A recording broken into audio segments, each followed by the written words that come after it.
30-এর পর থেকে 10 জনের মধ্যে একজন ক্যান্সার পেশেন্ট পাবে, মানে প্রিভ্যালেন্স উইল বি अराउंड 10%। যদি আমি 10 জনকে দেখছি রোগী, তার মধ্যে 10 জনের মধ্যে একজন ক্যান্সার পেশেন্ট হবে। তো তার জন্য প্রিভেনশনও দরকার। তো সবথেকে আগে বলি কি, যেটা আমরা প্রিভেন্ট করতে পারছি, যেমনি সার্ভাইকাল ক্যান্সার।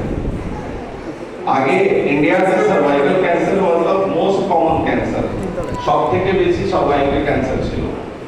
সার্ভাইকাল ক্যান্সারটা কমে এখন ব্রেস্ট ক্যান্সার ফিমেলের ক্ষেত্রে সবথেকে বেশি নম্বরে হয়ে গেছে, ইনসিডেন্স হাই হচ্ছে। তো সার্ভাইকাল ক্যান্সারের যদি আমি কথা বলি, তো এটাকে প্রিভেন্ট করা যেতে পারে। কারণটা হচ্ছে around 90% case squamous cell carcinoma ধরনের একটা সার্ভাইকাল ক্যান্সার হয়। এই 90% টার মধ্যে 90% ভাইরাস থেকে হচ্ছে, মানে একটা বড় গ্রুপ। 10 জনের মধ্যে 9 জনের ক্যান্সারটা হচ্ছে স্কোয়ামাস সেল ভ্যারাইটি, আর ওই 9 জনের মধ্যে 8 জনেরটা হচ্ছে ভাইরাস দিয়ে।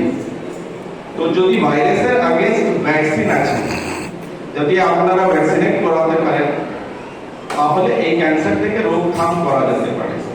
কিন্তু ভ্যাকসিনের এজ, এটা খুব মোস্ট ইম্পর্টেন্ট। সব থেকে ইম্পর্টেন্ট যা খুব এফিশিয়েন্ট এজ হচ্ছে, সেটা হচ্ছে 9 to 14 ইয়ার্স।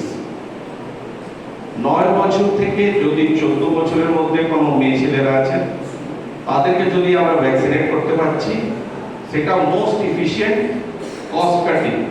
14 থেকে আপনি যতটা পারবেন আপ টু 45 নেওয়া যেতে পারে, কিন্তু যত এজ বাড়বে তত ভ্যাকসিনের আপনার এফিকেসিটা কমে যাচ্ছে।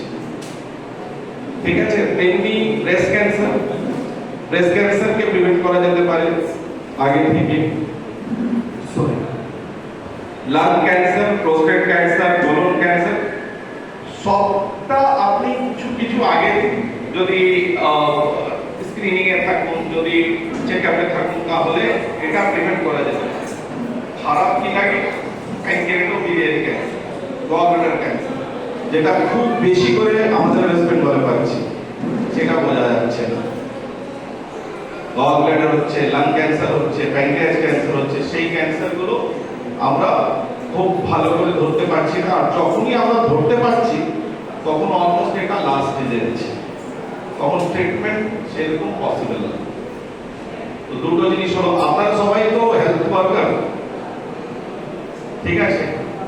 তাছাড়া এখন কমিউনিটিতে আমরা আরো একটা জিনিস পাচ্ছি, এই অনেকগুলো আপনারা জানেন না, কিন্তু অনেক জায়গায় বড় ইনস্টিটিউটে স্টাডি চলছে।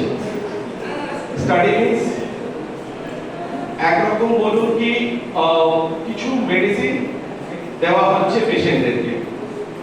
যদি এটা একটা ভুল ভ্রান্তি আছে আমাদের মধ্যে, কি যদি আমি স্টাডিতে যাই তারপরে আমাকে গিনি পিগ করে দিচ্ছি, এটা আপনি আপনাদের পেশেন্ট যদি কেউ থাকে আমাকে বোঝাবেন কি না, ক্যান্সারের দিক দিয়ে স্টাডিতে যেগুলো জিনিসগুলো আছে সেগুলো অনেকটা ভালো। যদি ওইখানে আমি ঘুরতে পারি, তাহলে আমি ওষুধটাও একটা ভালো ওষুধ পাচ্ছি, আমি একটা কেয়ার ভালো পাচ্ছি, তার ছাড়া একটা পয়সা যেখানে ব্যাপার আছে ওখানে নীল হয়ে যাচ্ছে, 1 পয়সা আপনার লাগছে।